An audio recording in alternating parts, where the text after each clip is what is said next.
ముందుగా 1 కేజీ మటన్ని తీసుకొని నీట్గా వాష్ చేసుకోవాలి. తర్వాత మనకు కావాల్సిన ఇంగ్రీడియంట్స్ ఒక 4 బిగ్ ఆనియన్ని చాప్ చేసుకొని పెట్టుకోవాలి. తర్వాత 2 టమాటోలు, 3 పచ్చిమిర్చి, తరిగిన కొత్తిమీర, పుదీనా అండ్ చిన్న ఆనియన్ కట్ చేసి సపరేట్ పెట్టుకోండి.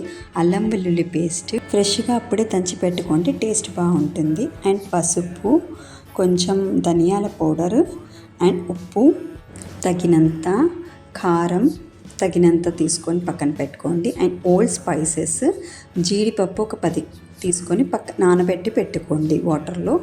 ఇప్పుడు ముందుగా ఒక ప్యాన్ తీసుకొని దాంట్లో ఒక 2 టేబుల్ స్పూన్ ఆయిల్ వేసి హోల్ గరం మసాలాని వేసి ఫ్రై చేసుకోండి. దాని తర్వాత మనం కట్ చేసుకున్న ఆనియన్స్ని అండ్ 3 పచ్చిమిర్చి వేసి ఫ్రై చేసుకున్న తర్వాత కొంచెం ఉప్పు వేసుకొని 2-3 మినిట్స్ మీడియం ఫ్లేమ్లో బాగా మిక్స్ చేస్తూ ఉండాలి. తరువాత మనం తరిగి పెట్టుకున్న టమాటోసు అండ్ పుదీనా వేసుకొని బాగా ఫ్రై అయ్యాక ఒక ప్లేట్లో తీసుకొని చల్లారినాక మిక్సీ జార్లో వేసి అందులోనే మనము ముందుగా నానబెట్టుకున్న జీడిపప్పులు వేసుకొని మెత్తని పేస్ట్ లాగా గ్రైండ్ చేసేసుకొని పక్కన పెట్టుకోండి వీడియోలో చూపించిన విధంగా.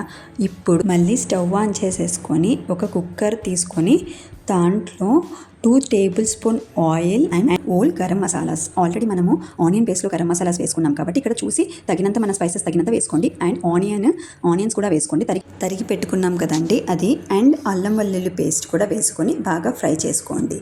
అండ్ ఇప్పుడు పసుపు యాడ్ చేసుకొని కొంచెం ఫ్రై అయ్యాక మనం ముందుగా క్లీన్ చేసి పెట్టుకున్న 1 కేజీ మటన్ని వేసి బాగా మిక్స్ చేసి ఒక 2-3 మినిట్స్ హై ఫ్లేమ్లోనే పెట్టేసి తర్వాత కొంచెం సాల్ట్ అండ్ పుదీనా వేసుకోండి. ఇప్పుడు పుదీనా వేసుకుంటే ఏంటంటే పీసెస్కి బాగా ఫ్లేవర్ అనేది పడుతుంది, దానివల్ల ముక్క అనేది కొంచెం నీచు వాసన రాకుండా ఉంటుంది.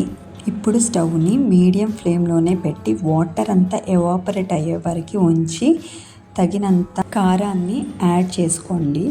ఇప్పుడు బాగా మిక్స్ చేసుకున్న తర్వాత ఈ కారం అనేది ముక్కలకి పట్టే వరకు ఒక 2-3 మినిట్స్ ఫ్రై చేయండి. అండ్ ఇప్పుడు 1 స్పూన్ ధనియాల పొడి వేసి బాగా మిక్స్ చేసుకోవాలి.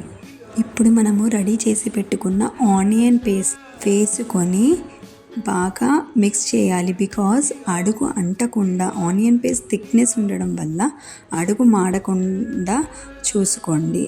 తర్వాత ఈ గ్రేవీ అంతా బాగా ముక్కకు పట్టినాక ఒక 3 గ్లాస్ ఆఫ్ వాటర్ వేసి మరిగించుకొని ఇప్పుడు ఒకసారి ఉప్పు కారాలు చెక్ చేసుకున్న తర్వాత ఏమైనా తక్కువ ఉంటే సరి చేసుకోండి. కొంచెం థిక్ అయ్యే వరకు అంటే వాటర్ అంతా కొంచెం థిక్గా అయ్యే వరకు ఒక 5 మినిట్స్ హీట్ చేసుకొని కుక్కర్ పెట్టి విజిల్స్ ఒక 6 వచ్చే వరకు ఉంచండి.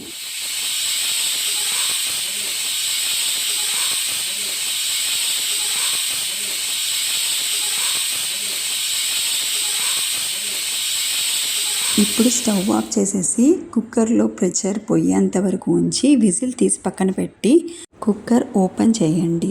ఇప్పుడు మనం కట్ చేసుకున్న కొత్తిమీరని వేసుకొని బౌల్లో సర్వ్ చేసుకోండి. అండ్ ఎంతో tasty and Emmy mutton curry ready. ఈ వీడియో మీకు నచ్చినట్టయితే తప్పకుండా లైక్, షేర్, సబ్స్క్రైబ్ చేసుకోండి. Thank you for watching.